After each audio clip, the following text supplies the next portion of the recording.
Hi boys and girls, I'm back to read a book to you today that is a fairy tale. We're working on fairy tale books this week, and my book that I have is called The Three Little Pigs. You've probably heard this story before. So we're going to read The Three Little Pigs today. All right.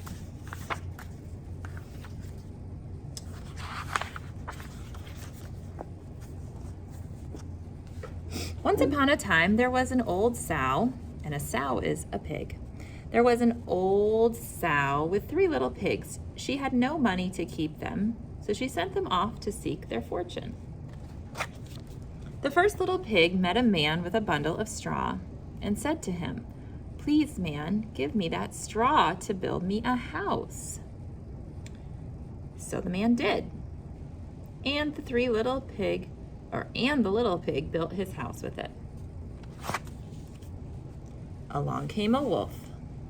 He knocked at the door and said, little pig, let me come in."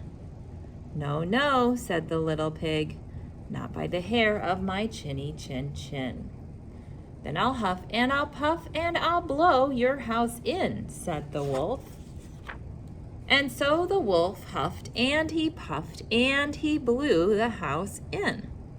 And he ate up his first little pig. The second little pig met a man with a bundle of sticks and said, "Please, man, give me those sticks to build me a house." And so the man did, and the little pig built a house with them. Then along came the wolf and said, little pig, let me come in." "No, no, not by the hair of my chinny chin chin." "Then I'll huff and I'll puff and I'll blow your house in," said the wolf. So he huffed and he puffed and he huffed and he puffed, and at last he blew the house in, and he ate up the second little pig. The third little pig met a man with a load of bricks and said, "Please, man, give me those bricks to build me a house." So the man did, and the little pig built his house with them. Soon the same old wolf came along and said, little pig, let me come in." "No, no, not by the hair of my chinny chin chin." "Then I'll huff and I'll puff and I'll blow your house in," said the wolf. Well, he huffed and he puffed, and he huffed and he puffed and he huffed and he puffed, but he could not blow the house in.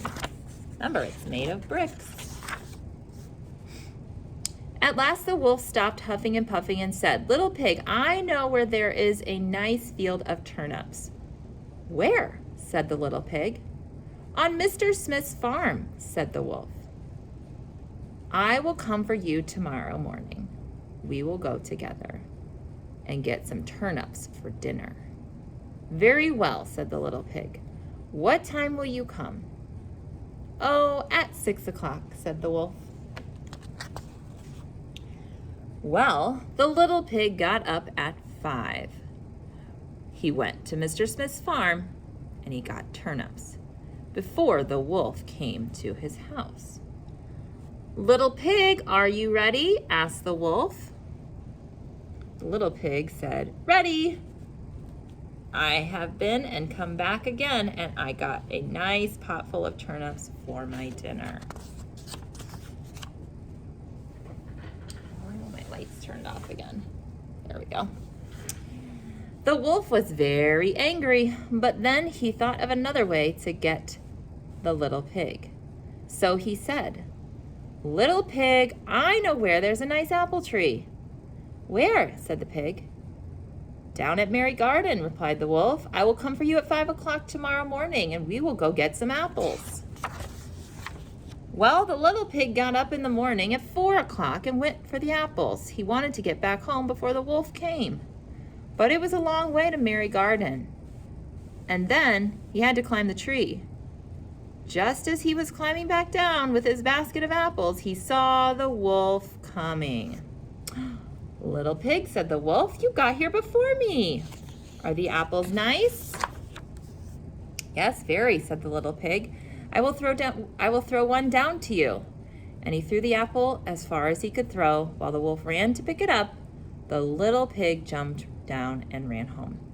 The next day the wolf came again and said to the little pig, "Little pig, there is a fair at Shanklin this afternoon. Would you like to go?" "Oh, yes," said the little pig.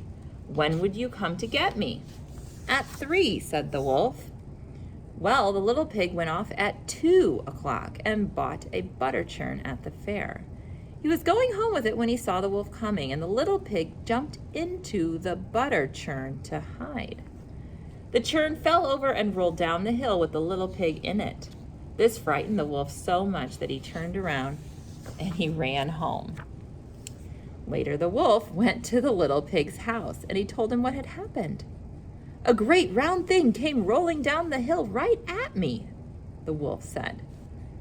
"Ha! I frightened you then," said the little pig. "I went to the fair and bought a butter churn. When I saw you, I got in it and I rolled down the hill." The wolf was very angry indeed. "I'm going to climb down your chimney and I'm going to eat you up," he said. He hung a pot full of water. Oops, I think I missed one page.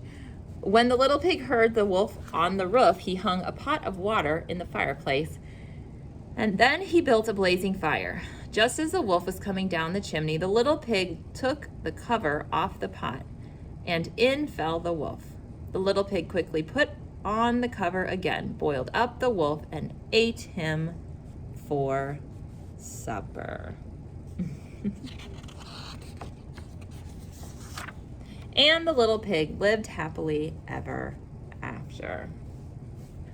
All right, I hope you liked that story. There's a lot of different Three Little Pigs stories, and they're all just a little bit different. That's kind of how fairy tales are. Sometimes the endings are just a slight bit different than the other ones that you've heard. Okay? We'll see you later.